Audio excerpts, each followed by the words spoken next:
Today on episode 67, I am diving into... Do that again. Okay. Today on episode 67, I'm diving into a topic that is actually important to all teachers, but especially if you are a new teacher. Today I have a really special guest, Lauren Hamer, and we're going to be talking about resumes because you know what, guys? I know that right now is job search time, so this is the perfect time to think about what's on your resume. All right. Then... where's my script? There it is. Okay. You would think by now that I don't need a script, but I need a script for parts of it. All right. Welcome to the Teachers Need Teachers podcast, a proud member of the Education Podcast Network. I'm your host, Kim Lepre, and this is the podcast for new and beginning teachers who don't want to just survive those first few years, but actually thrive. I am so excited to have you guys here today because I have an awesome guest. As I mentioned, her name is Lauren Hamer, and she is the founder of LaunchPointResume.com, which, as you can imagine, is a resume writing service. And I know that right now, you may have just finished with your student teaching and you're ready to go into the teaching field, or maybe you are looking to change schools because you're not really satisfied with where you're at. So I wanted to bring in an expert on writing resumes because I'm going to be completely honest with you guys. I haven't written a resume in a while, and so I'm not exactly the best person to talk to about what to put in a resume. I can help you guys with like interview stuff, but when it comes to resumes, I'm really glad that I got Lauren on this interview with me because your mind is about to be blown. Now, before I dive into that, I did want to give a shout out to some of my awesome supporters of the podcast. I have Betsy Koski and Marianne Kosick, Stacy Ehrenstein, and Stephanie Ivory. Thank you guys so much for supporting the podcast and being an awesome supporter. And if you also want to join in and support the podcast because you love it and every week you come back and you're like, this is amazing, and somehow, Kim, I want to show my gratitude, then you can head on over to teachersneedteachers.com/support, and there you can sign up to be an awesome supporter, and also you will get access to updates on episodes, and you're also going to be able to see me podcast, not live, but you get to see videos of me podcasting. I know that sometimes you like to put a face to a name, so if you're interested in that and you're able to support the podcast right now, I would really, really appreciate that. Okay, so the next part.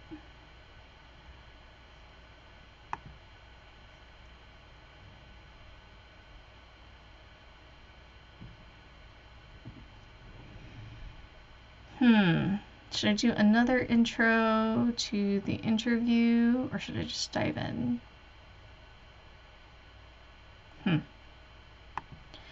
So a lot of you have probably gone online somewhere and looked for resume templates or tips on how to write a resume.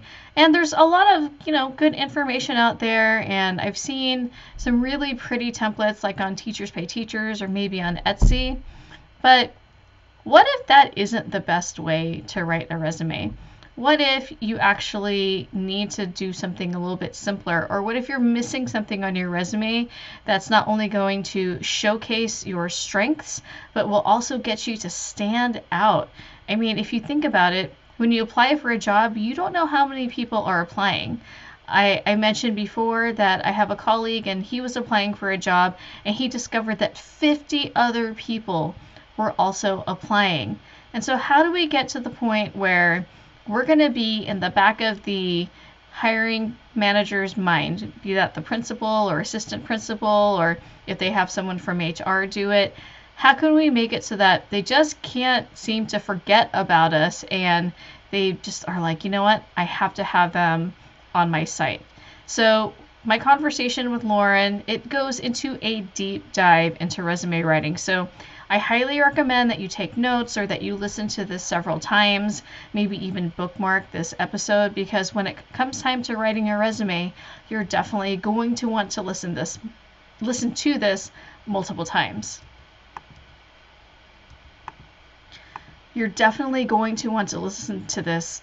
Why?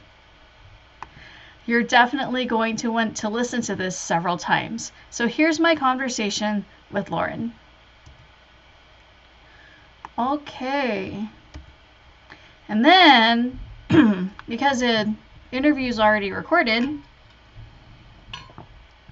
now I record the outro. That is my workflow.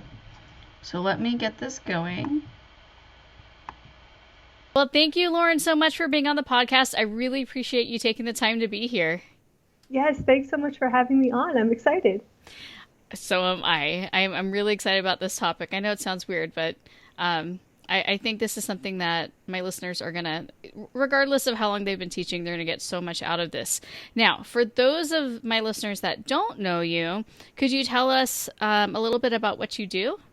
Absolutely. Okay, so my full name is Lauren Hamer. I am the founder of LaunchPoint Resume. So I am a certified professional resume writer and career counselor, but LaunchPoint Resume helps job seekers stay competitive in the job market. So we help overhaul people's resumes, create really engaging and memorable cover letters, and all together help them put together a professional portfolio that helps them stand out among the competition. So we help job seekers from college kids that are writing their first resume, looking to score an internship, all the way up to recent graduates, young professionals, and executive level clients who maybe haven't written a resume in 20 or so years and don't know what has changed since then. So that's who I help primarily. Yeah. And how did you get into that? Yeah, so this the whole business, LaunchPoint Resume, was born out of my struggles with the job market and finding a job that I love. So I graduated in 2013. While I was in college, I was an academic advisor and a career counselor for the psychology and special education department. And so when I graduated with those degrees, anybody who was also graduated in 2013 or anywhere near there can understand and remember probably that they were some of the worst years for graduates in terms of just the job market. So yeah.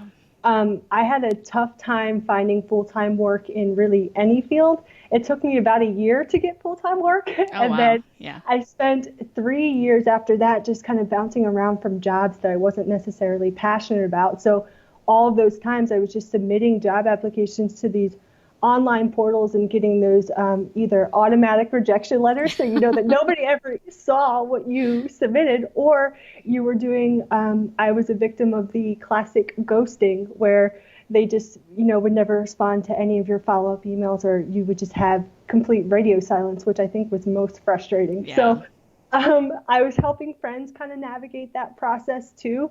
And so I kind of, went back to what I knew as a writer and an advisor, and got my professional resume writing certifications, and LaunchPoint Resume was formed, and we've been running with it ever since. I've helped, hundreds of people get jobs at this point, and it's been so fun. I'm so happy with it. That is awesome. Yeah, that whole 2013 time, that was pretty bleak for everyone, and I can just imagine even teachers trying to get jobs because school districts were cutting. And they were increasing class sizes. And so the fact that you waded through that and were able to get, full-time work even after a year, that's amazing. I come from a family of teachers as well. So I have a twin sister who graduated with a teaching degree, and she too had some really hard struggles trying to find, jobs that weren't just, substitute positions that were bouncing around from school to school. So she felt the strain as well. So. No, that's cool. You come from teaching family. Yeah. That's amazing. So then this is like something that you're familiar with, what teachers go through then. Oh, absolutely. I've had the summer of 2019, everybody's kind of ramping up for the hiring, push right now. And I've had a few teaching clients in the past couple months, and I always really enjoy working with teachers because they're always very conversational and very personable. And so they're a fun client to work with. Oh, yay. That's good to know. Yeah. Now, my listeners understand that, we have to have a resume prepared and submitted, but what is truly the point of a resume? Like, what are employers looking for?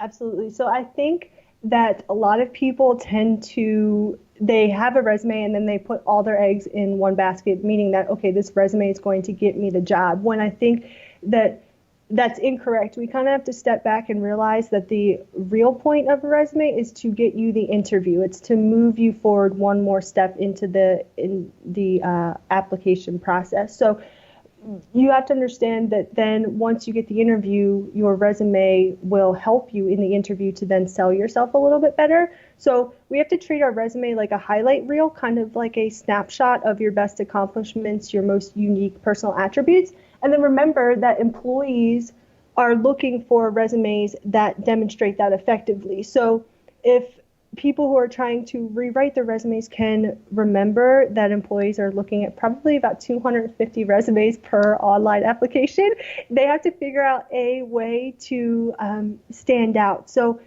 employers need to be able to immediately understand why the person that's on the resume could do the job that they're looking for. They need to be able to make that connection within 10 seconds or less and say to themselves, like, yep, I understand exactly why this person's applying for the American history position at the high school. They want resumes that are clear, concise, mistake-free, easily comprehensible, because when you're looking at so many resumes at one time, if you make it hard for them in any way to simply get why you're applying, they'll move on to a resume that does.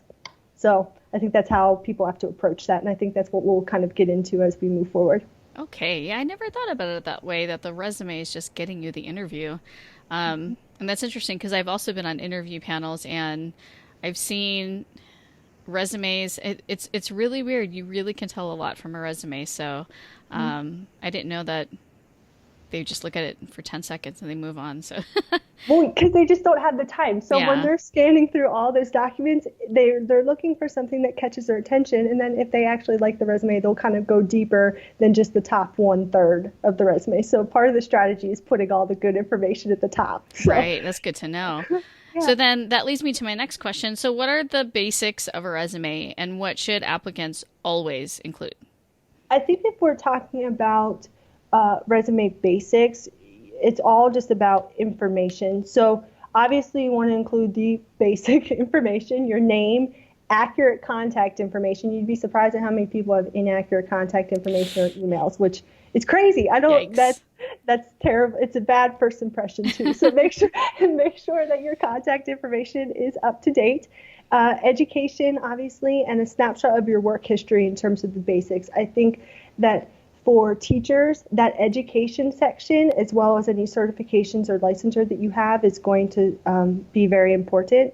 And also, I think a lot of teaching positions you apply for, obviously, online. So all the, I should say, minute information that you don't ever really think is that important, like the employment dates or cities and states and the job title and the school that you were working at, those all have to be filled in too to leave no informational holes, because when you're uploading the resume, it will parse that information and auto-populate into those fields. And if you're missing it, then you're just making it harder for yourself because you have to go back and fill those in again. So Okay. in terms of basics, it's all just the informational stuff. And what if I have any holes in my employment? Do I need to mention that? Like if I was just a bum for a year, what do I put? I mean, I'm just being So honest. yeah, so employment gaps are always kind of a struggle for people, and it depends on what your employment gap was. If it was something where, I mean, I've had clients that have had legitimate family emergencies, or they had to stop working to help take care of a family member or something along those lines. There is nothing wrong with putting a simple bullet point in there that addresses the employment gap. Okay. Because by not addressing it, it looks a little fishy and it comes off as a red flag. So if it's something like that, definitely address it. But if you had an employment gap and you were doing other things like volunteering, or maybe you're a parent who had children, you can mention that, because being a full-time mom is a job in and of itself. Right. And teachers know that very well. So Right. you can list that as a work history entry to account for that gap. Oh, that's good to know. So, would something, let's say that I traveled a lot for a year. I mean, that doesn't look bad either, does it? No, that's actually very, very valuable information. One of the companies that I worked for before I started the business hired my coworker because of his time that he traveled abroad. Because think of the Oh, type of people that typically travel abroad and do a lot of just, traveling as a whole. They're very adventurous. They can think on their feet. They're pretty responsible, right? So all those personal attributes and the things that you learn, the skills that you learn when you're traveling to unfamiliar places are very right. valuable. And so you could just include that in a section that's labeled, extracurricular activities or interests and stuff. And that would be very relevant information to include. Oh, that's good to know. Okay. Now, Yeah. so I have the basics of my resume, but what can I add to it to take it to that like next step and make it a killer resume? Yep. So I think to go one step further in resume creation, one of the things that is really helping people nowadays, because the competition is so fierce, right? They're, looking for the resumes that match all of their qualifications. So one of the ways that you can ensure that your resume does that and that it's super effective is to add a list of key skills. So this helps ensure that your resume has enough keywords from the job description. And you can always gather insight as to what those keywords may be and what those districts are looking for in a candidate by paying attention to the sections in the job description that say either preferred qualifications or required qualifications, because oftentimes this is where they will list, obviously the qualifications that they're looking for. So Right. say they're listing excellent verbal and written communication skills. The keywords there is verbal and written communication skills. So you want to make sure you have that. Right. Or if they mention anything about 504 plans and IEPs or individualized education plans, definitely put that in your list of key skills if you have expertise in that area, because that's going to help get your resume further along in the process when you're working with online application systems, Okay. which we can chat about further because ATS software is a whole nother monster in and of itself. Exactly. Yeah. Now, when I'm writing those skills, it sounds like the job description part to me, which always kind of freaks me out because I don't know, I'm a teacher, I teach. So, what kind of language should I use when describing what I do at my job? Like, what else Yeah, should I put so that I stand out and I'm still highlighting my strengths?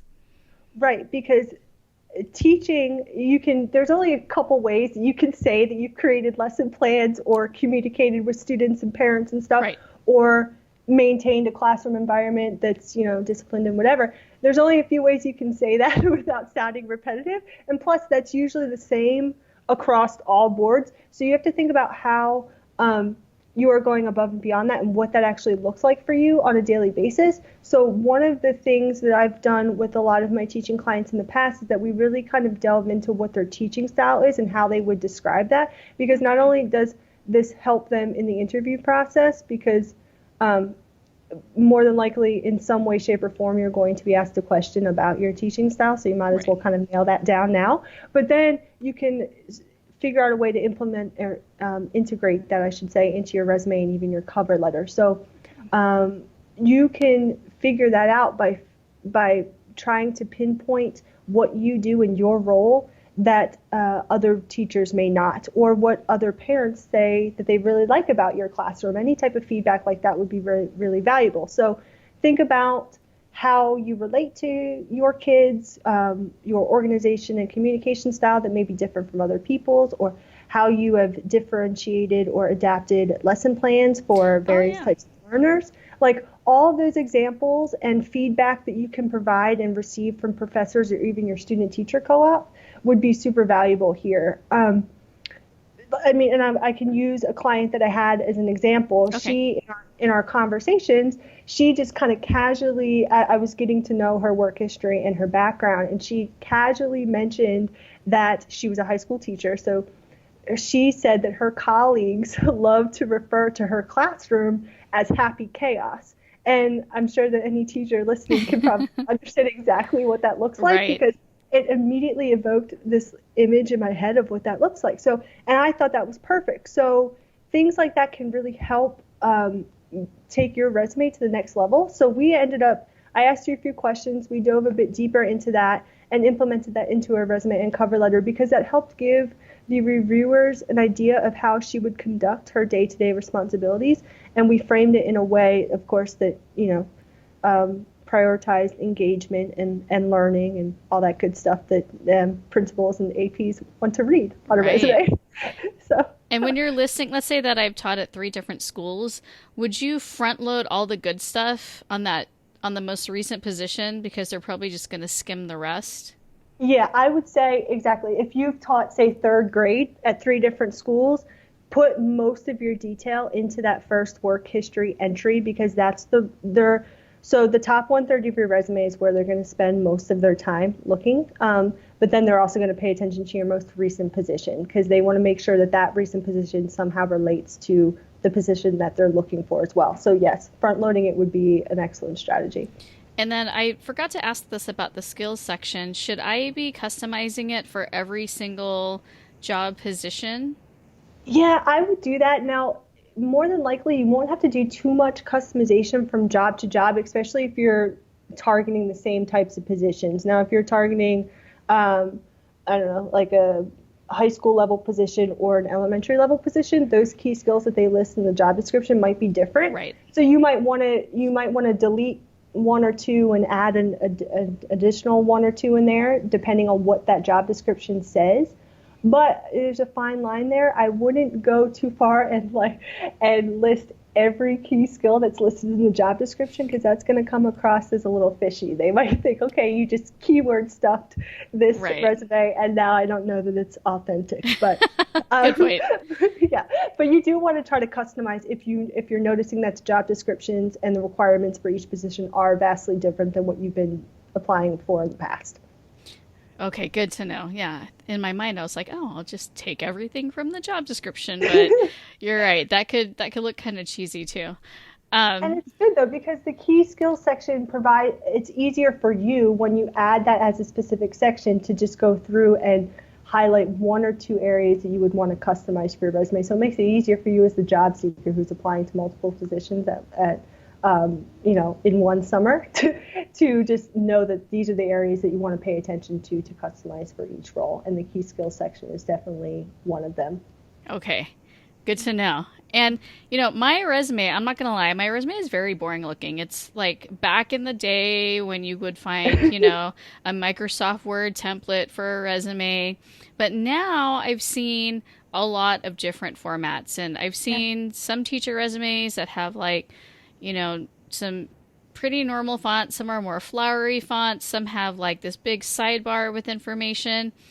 And I'm wondering, are these effective or are they distracting? Should I use something more basic that just goes, top, bottom, or should I have something that has some highlights on the margin? What's your recommendation?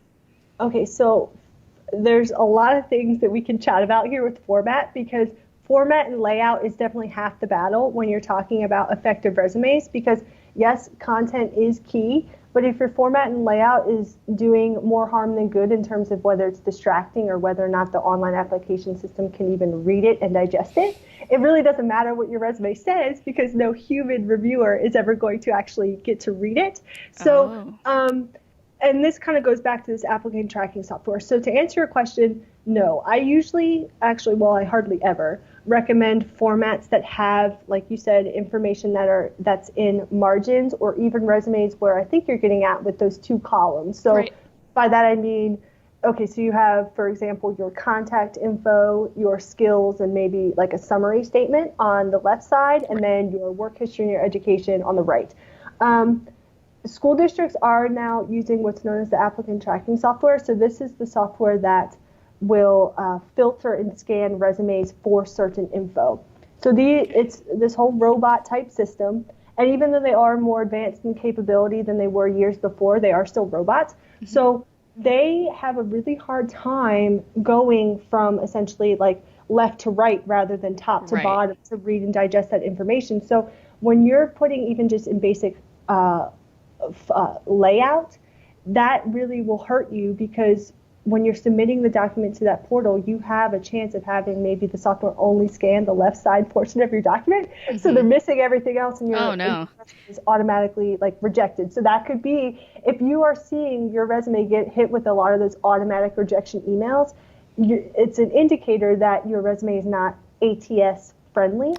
So a lot of these things that you're seeing online are these formats that have these fancy like pictures and icons and charts and graphs and even the very flowery fonts, because and it's done with good intentions because you want to be able to stand out, right? But again, the ATS has a really hard time reading those.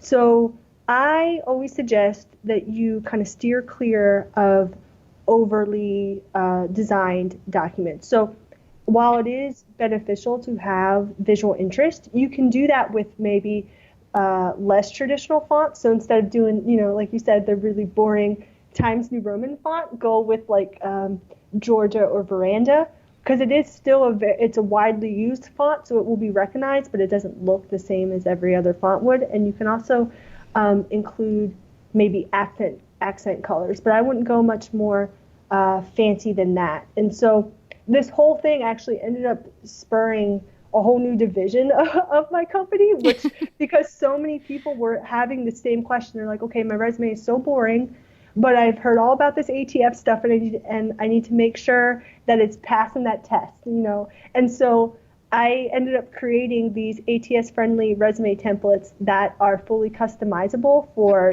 teachers, students, and really any young professional.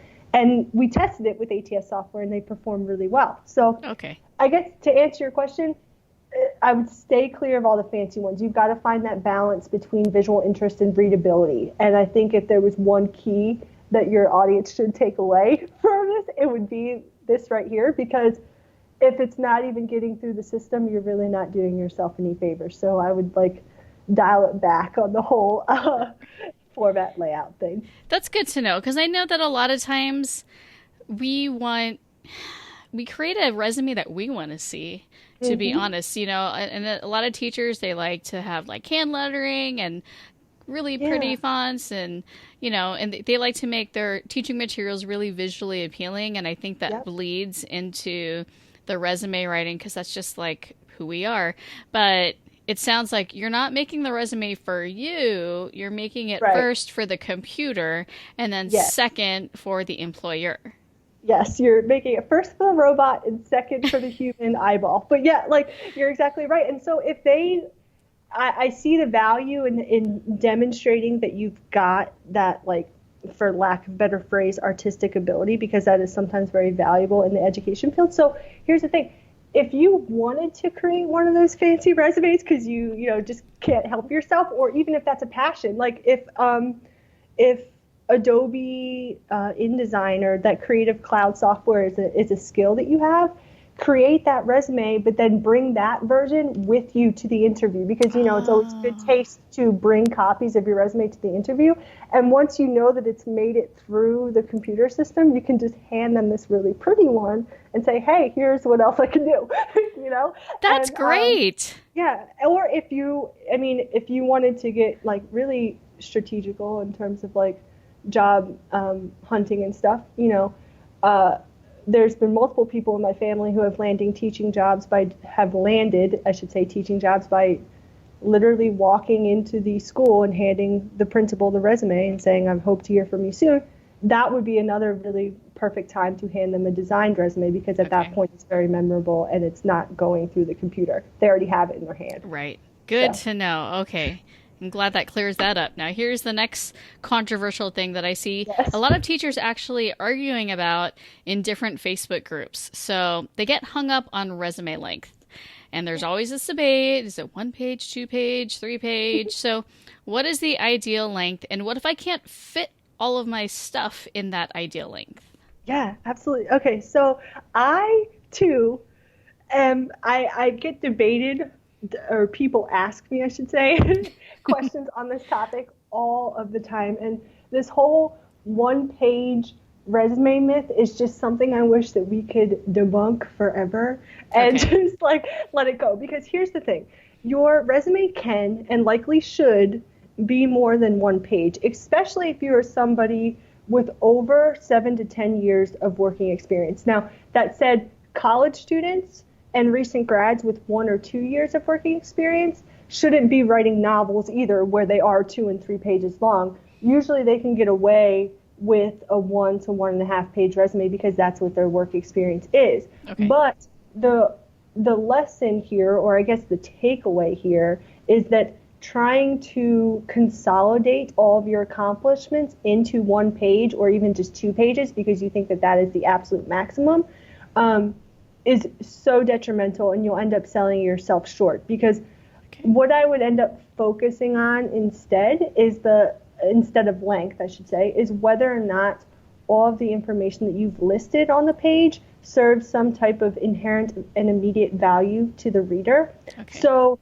if you're finding that you have very relevant volunteer work or extracurricular involvement at the university level, or something that maybe you coach outside of like a girls on track program or something, and if that pushes it to more than one page, then so be it. Keep it on there. Okay. Because that's very valuable information. But I don't think that you should be like omitting information or even stretching your resume to get to 2 pages or keeping it to 1 page, depending on your experience. It's really about whether or not all the information there is serving value. There was a study that was published online, and then Business Insider picked it up, but they did a study on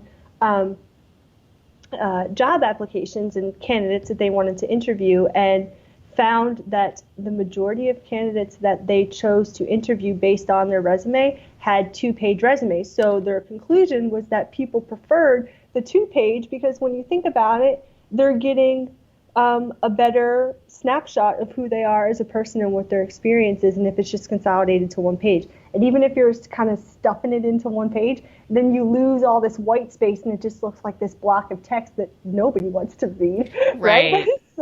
So it's better to kind of space it out and then focus on the 1-page limit. Good. Now on the So flip side, maybe they'll debate that in the group after they hear this. well, I'm gonna post this episode in that group and say, all right, guys, suck it up. Here you go. There you Now, go. on the flip side, though, a lot of my audience, because they're brand new teachers, they have little to no experience other than student teaching. So what should they put in their resume? Like, should they include conferences or professional development? Mm-hmm. Yes, you're exactly right. So professional development, any type of conferences that you've attended, all show a commitment and dedication to the education field and industry as a whole. So yes, that is super relevant. But I think the key for people to remember that are either college students or they have little to no experience, and I say this to everybody, is that not all relevant work experience has to be paid. So you can get creative to think about all the other experience that you've had that's preparing you to, or qualifying you, I should say, for this teaching role. So if you think back, your curriculum, or my sister's curriculum, included field experience that exposed her to classroom environments before she ever even hit the student teaching time in her course schedule. So she taught an adaptive PE class. So things like that are super valuable. You should be including that in there as well. Other things such as research involvement that you've done with maybe a professor, or a thesis presentation that you've done in your classroom, or maybe you were lucky enough to present it at some conference. That's also valuable. But another thing that I'd like to add that kind of expands on their education, because at that point when you have little experience, you're really relying on your education. Right. You can add an additional bullet point underneath your major and your university to chat about relevant educational coursework that you've taken. So maybe your college taught a class on special education procedures or how to implement technology in education. Oh, cool. Yeah. All of those would be super, super relevant as well. And it helps add authority to your resume, even if you don't have as much experience as the competition. So there's always creative ways to figure out what else you can put in there. Right. Because I mean, I would hate to have a new teacher feel like they couldn't put anything and their resume was barely a page. Do you know what I mean? So this is good to know that it does showcase if when I was getting my teaching credential, we didn't have, obviously, a course on technology and education. So Right. I would love to see that with, if I'm on the interview panel, someone already has a course in that. So now they're good. I don't have to worry about them not knowing how to Exactly. integrate the tech in their teaching. Yeah, and even if you, okay, so even if you didn't have a technology course, it still is beneficial to let them know that you are proficient with technology if you Right. are. So you could have a little section that describes technology platforms and programs, and you could list things like Google Drive, Skype, like basic things like that. You could list smart boards that people use in classrooms all Right. the time, or iPads, or anything like that, just to let them know that yes, that part about implementing technology into the classroom wouldn't be as much of a learning curve as they are assuming if they don't see any mention of that in your resume as it stands.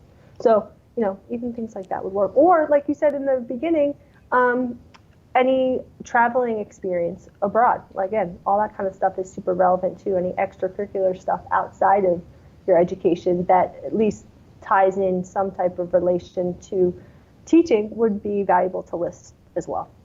Right. And I definitely think that the teachers who are a little more worldly or have had more, I guess you can say, life experience that way, they tend to fare better in the classroom anyway. Yeah. They just tend to have a little more grit. So that's good to know. Yep. I Now, agree. um, so why do employers need a cover letter or a letter of intent? I mean, they have my resume and all of my pertinent information, and they know that I want to apply for this job, obviously. So what should I put in there? Yes. So I answer this question, I kid you not. Every single client tries to convince me that, like, no, you don't have to write me a cover letter. I don't want it. And I say, trust me, you do. You really do want it because cover letters, letters of intent, they both serve a completely different purpose than your resume does. So if you think about how many, think about your cover letter right now, if you have one, it likely starts out with, to whom it may concern, or Right. dear sir, madam, I'm submitting my resume in response to the open position at so-and-so school. Every single cover letter starts out like that. So you have the opportunity to stand out by writing a targeted, engaging cover letter, and that will help you score the interview just as much as your resume can. Because here's the thing, your cover letter is another opportunity for you to speak directly to how your background and capabilities line up with the opportunity that you're seeking in a different tone than you can on your resume, because it Right. affords you a chance to introduce your personality more than the resume does. Because Right. let's be real, resume verbiage is very bland. There is no first person language there. It Right. often reads like a research paper. So any type of so people end up realizing, okay, fine, so I'll write a cover letter. So they write these really boring cliches, or they just kind of reiterate what they wrote in their resume into this cover letter and submit it. So thousands of those are circling the planet right now. So you have an opportunity to write a killer one, because absolutely nobody expects them anymore. No hiring manager expects to be able to read a cover letter that either connects with them on a personal level, makes them laugh a little bit, or like gives them additional insight as to who you are. So, and I even think you touched on this in a previous podcast, but talking about how the hiring process really does focus on a resume, but these days the school districts and teachers are really focusing on whether or not a candidate's personality fits with the school themselves. So again, a cover letter can provide insight into that before you even get to the interview. So if you're writing a cover letter, I would, one, definitely write the cover letter. Okay. But two, think of ways that you can stand out. And so you can talk about maybe how your core values align with the district's core values. You can talk about maybe what specifically you like about that school that's making you want to apply to this district over any other district.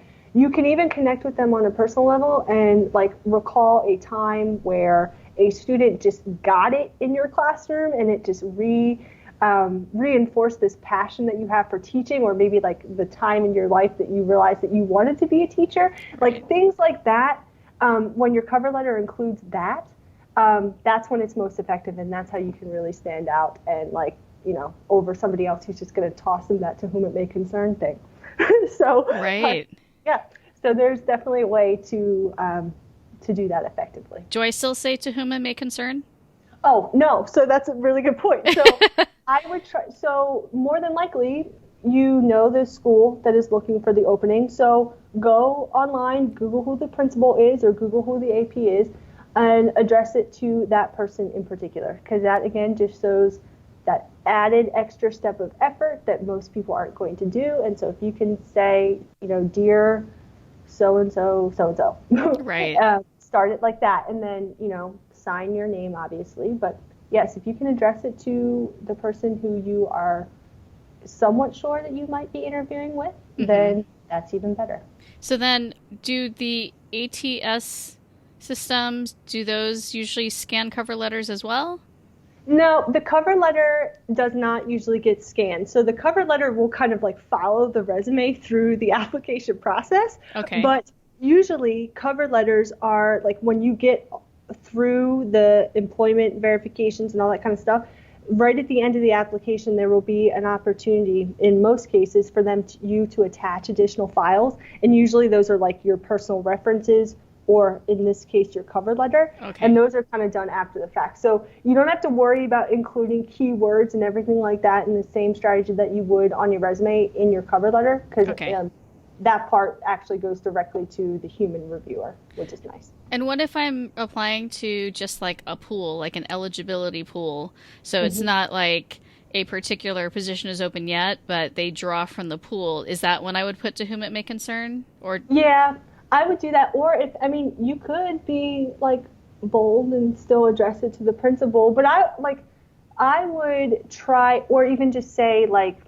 sometimes I've said when it's outside of like the teaching profession and they're applying to company XYZ, I say, dear company XYZ team, or something like that. So like you're still personalizing it a little bit. You want to just make sure they know every single opportunity that you have put in effort into this application for them specifically, and you're not just regurgitating another application that you submitted elsewhere. Okay. It just looks better. Good to know. Okay. And you're right. To whom it may concern is so generic. Yes. But see, to be fair, like that's what everybody was taught. And then it just, now that competition is so fierce, you've got to find, ways around that. Yeah. And what if, for those additional documents, what if I don't have a lot of professional references aside from maybe like my professors or the teacher with whom my student taught? Do employers call these references, or, what are they allowed to ask, and how many references should I have? So that's a three-part question. Sure. Okay, cool. So, first, the professor and any professor that you have a really good relationship with in college, or even your student-teacher co-op, those are very valuable, very relevant professional references to have. But if that's kind of all you can think about, like right now, get creative and maybe think back to a supervisor or manager that you've had in other jobs. Maybe you were like a server part-time while you were working through college, and you have a pretty good relationship with your manager or colleague or coworker that you worked with there. Anybody who can speak to your work ethic and your personality in a positive way. Obviously, you would never want to include a reference that wouldn't speak highly of you, but anybody who can speak toward your work ethic and personality would be a valuable reference, because yes, especially with teachers, they do want to make sure that they are hiring people on the up and up. So employers do tend to call educational references more than they do in other industries. Oh, okay.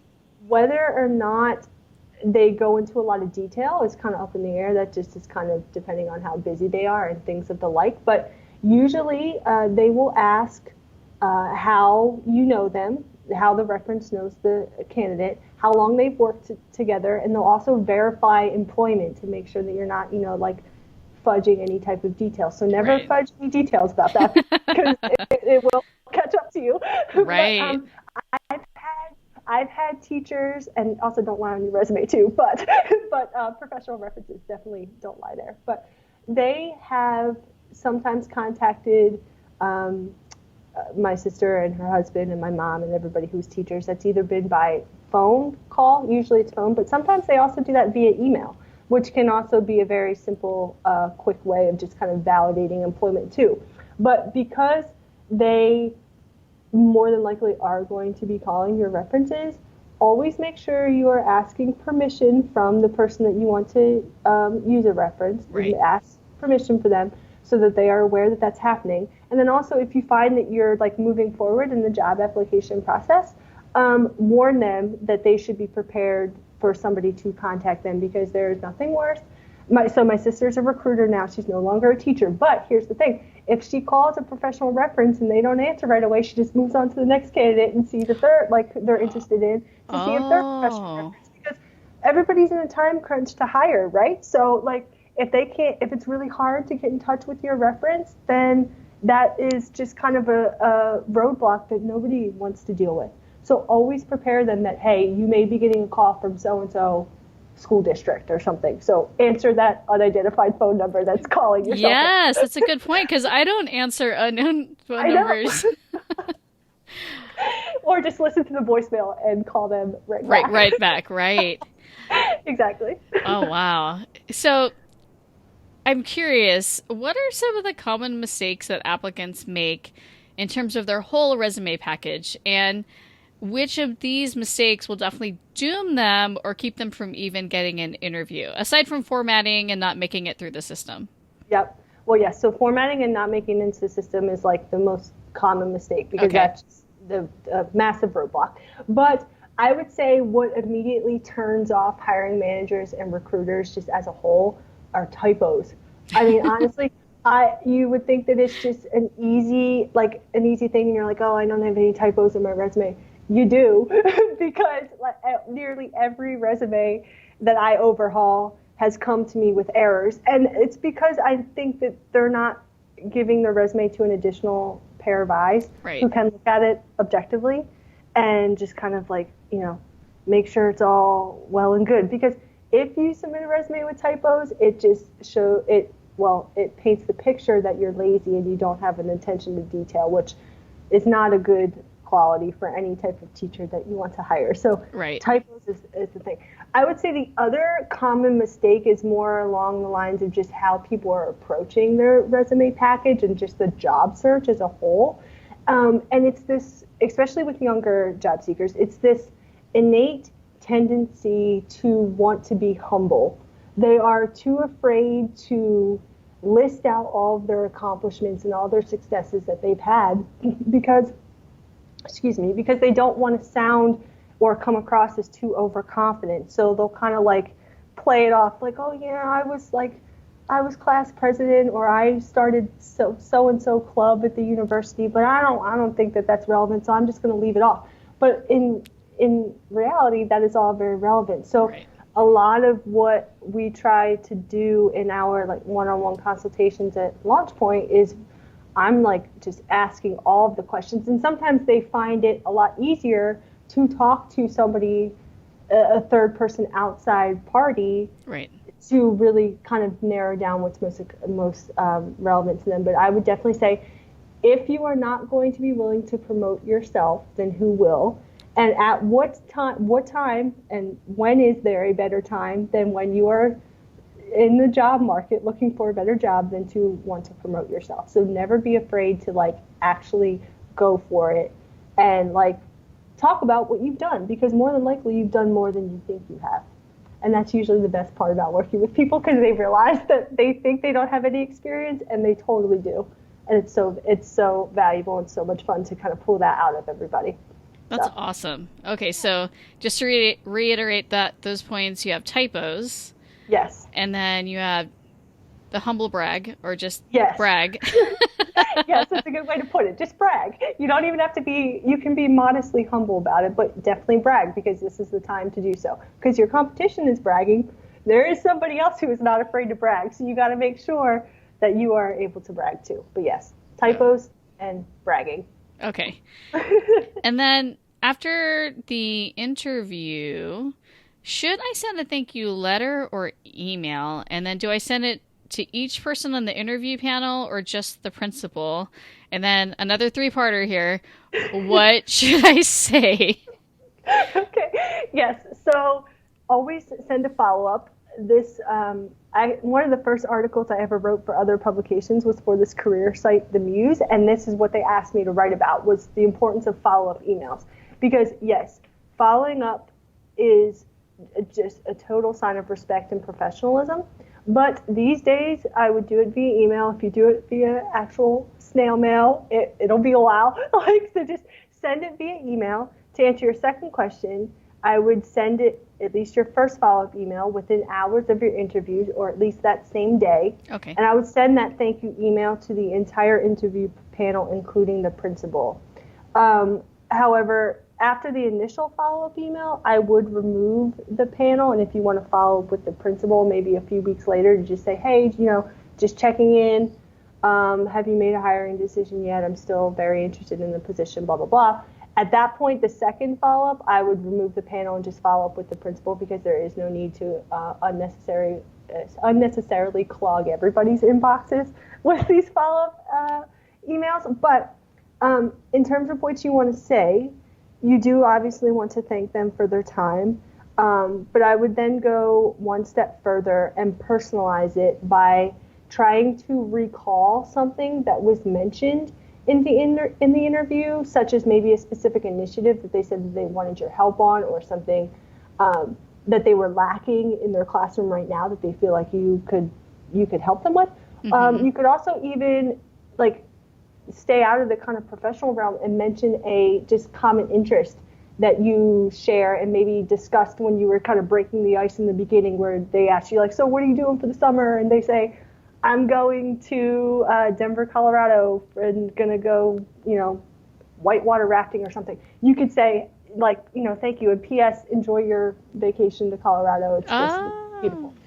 Anything like that would just show that you were paying attention, right? And show that you were engaged the entire time, and that most people are not even going to take the time to send a follow-up email. So a lot like your cover letter, if you're going to take the time to send the follow-up email, make sure that it's a memorable one, and you add just a little bit of personalization, and you will be good to go. You will stand out. I love Yes. that. Yeah. So, being a resume writer, I know that you have different services that could help my audience, and even me, that I'm thinking about this because I haven't touched my resume in years. And I am also, even as someone who's been teaching for 18 years, I think I'm a little too humble as well. And it's hard to contextualize everything that I've done into bullet points in the third person. So could you tell us more about the services that you provide?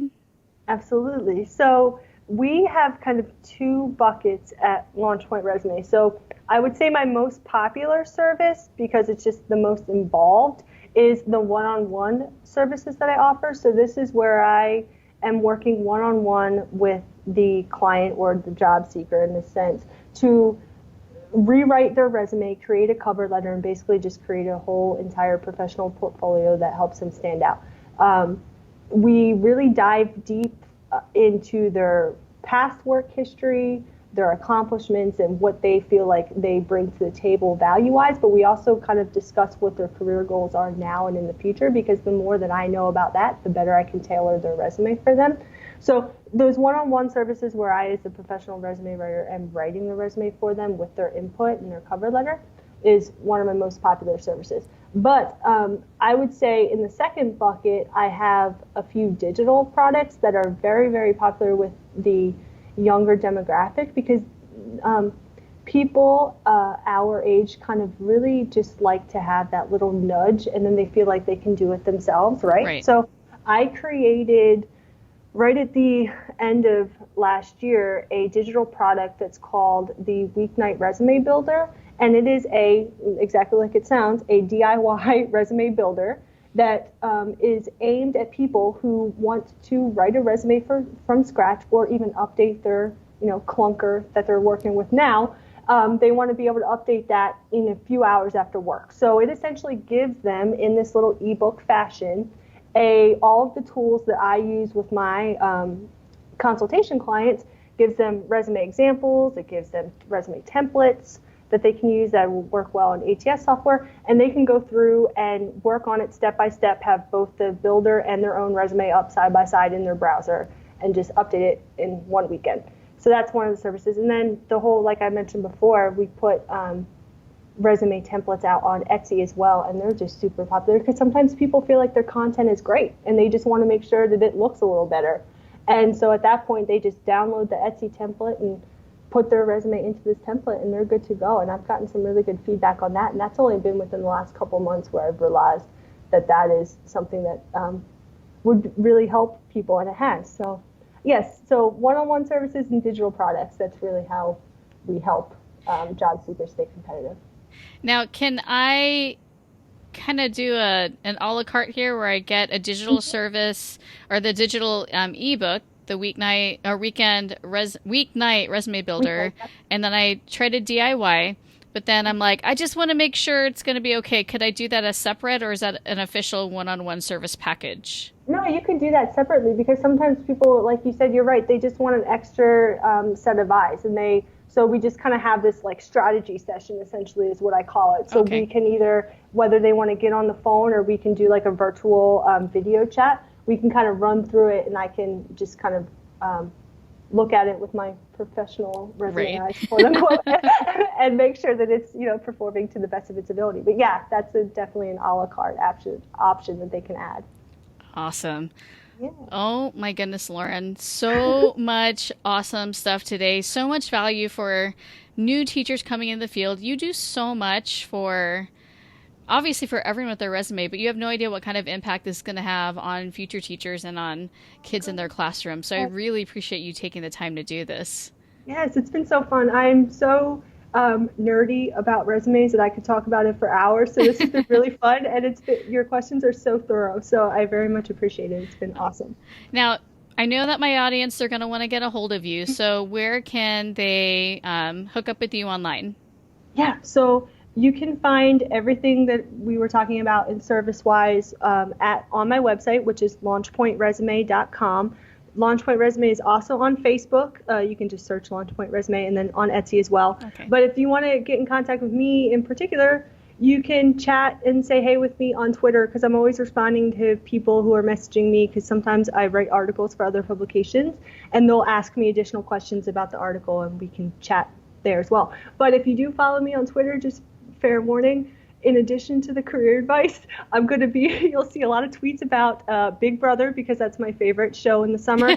and I also I tend to tweet a lot about Philadelphia sports teams, because that's where I'm from. So nice. You'll just have to see all that stuff kind of intermixed with the career stuff. But that's definitely fun. Say hi to me on Twitter. And what's your handle over at Twitter? It's LA_Hamer, HAMER. Awesome. Well, thank you again, Lauren, for being on the podcast. I can't wait to have you back again. Yes, definitely. We can chat about so much more. Okay. Yep. That was awesome, wasn't it? I bet you want to listen to this again, but if you're driving, you want to listen to it when you can sit down and take notes, because I can't believe how much I went through with Lauren and how awesome she is and how valuable this conversation is. I mean, it's making me want to revamp my resume, you guys, because you just never know when something will come along, and I want to be ready for it. So here are some of my key takeaways from Lauren. First, we have to talk about format, because I know that we like cute things, we like pretty things, we like our worksheets to look amazing, but writing a resume, that is not the time to make your resume look cute. If you remember what she said, there's software now. It's basically, a robot that is scanning your resume, and if it can't read it, then you're not even going to get the job. It's just going to be rejected. How much would that suck if you couldn't even get to an interview because your resume was too cute and pretty and wasn't formatted properly? So let's think about that. Remember that the resume isn't for you.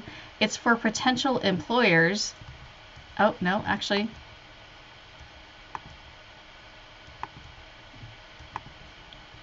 So let's remember that the resume isn't about you.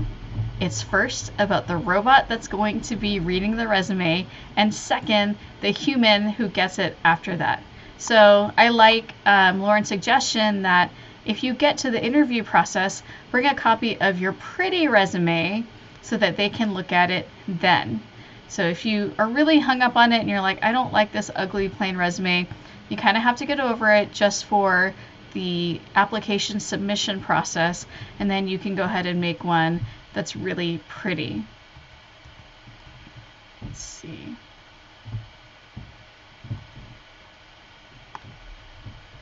Another key point that I want to reiterate is that your resume does not need to be 1 page long, and that is a huge myth.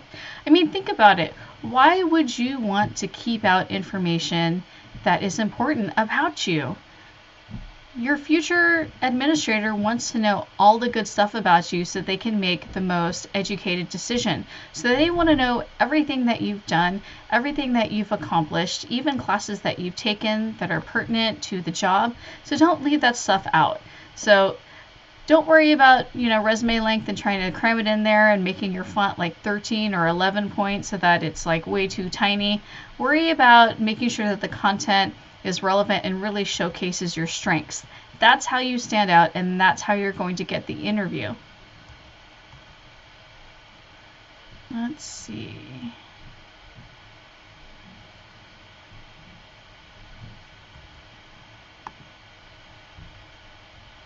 Finally, I really agree with Lauren on having a cover letter, especially when she described what you should put in a cover letter.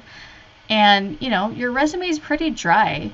It's written in third person, it just has a bunch of bullet points, it's not very eloquent, and it doesn't showcase your personality or your teaching style. And the cover letter is the time to really show them who you are so that they're thinking, you know what, I have to have this person come in and interview. I want to meet this person because they sound like they would be a good fit. So use the cover letter as a time to really let them know, are you spunky? Are you more serious? Are you really passionate about, being inclusive? Let them know in your cover letter and don't skip out on it. Now, I personally am going to revamp my resume. After this conversation, I just really feel like I need to fix it. So here's the thing. I really, really like Lauren's weeknight resume builder. It's an ebook, and this way you can kind of DIY it yourself in the beginning and, get started on your resume.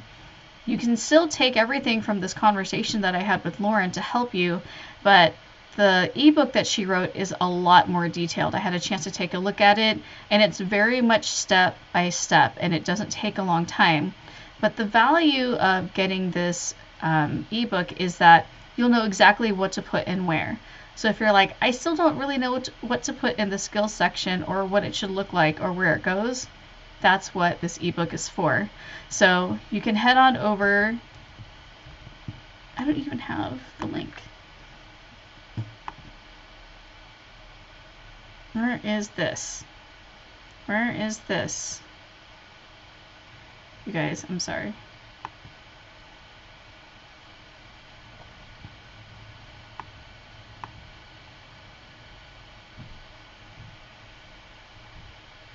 Okay. Where did I leave off? I might have to say this again. So if you head on over to teachersneedteachers.com, no, it didn't work.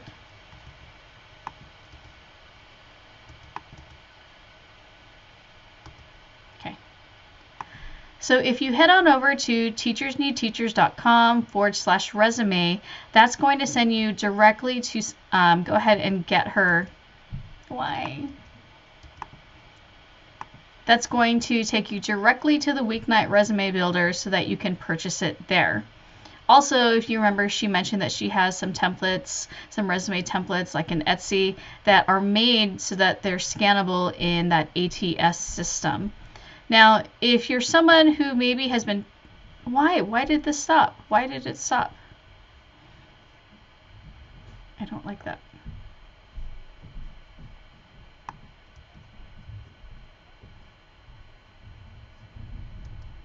I don't know why it stopped, you guys. That's going to take you over to the weeknight resume builder, so you can go ahead and purchase that there. Now, I know that, no, I don't want to say that.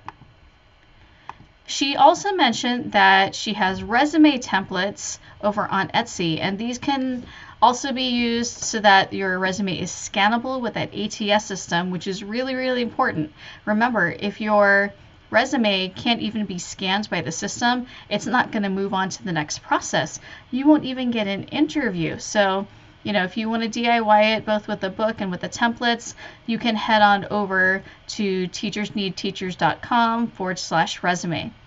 Now, if you're someone like me who's been teaching a little bit longer and you're listening to this podcast and you still want to, brush up on your resume and you just kind of want to revamp a little bit, then she also has those services, which I highly recommend. And if you're a career changer completely, like you're thinking about maybe not being in the classroom and you want to do something more on the consultant side, then she has a complete just like makeover resume, redo, which I think is really awesome because, we don't necessarily know what to say at this point. We don't even know how to put down the things that we've accomplished and done and the kinds of skills that we've had. So I love that at launchpointresume.com there are so many different services that she offers depending on where you are in your career. But for you guys specifically, I really recommend the Weekend Resume Builder. That's a really, really good place to start. So again, that website is teachersneedteachers.com/resume. So thank you so much for taking the time today to listen to this. I really hope that you're going to take action on this and bump up your resume, reformat it so that it'll be scannable so that you can get that perfect job. And I hope you have a fabulous week.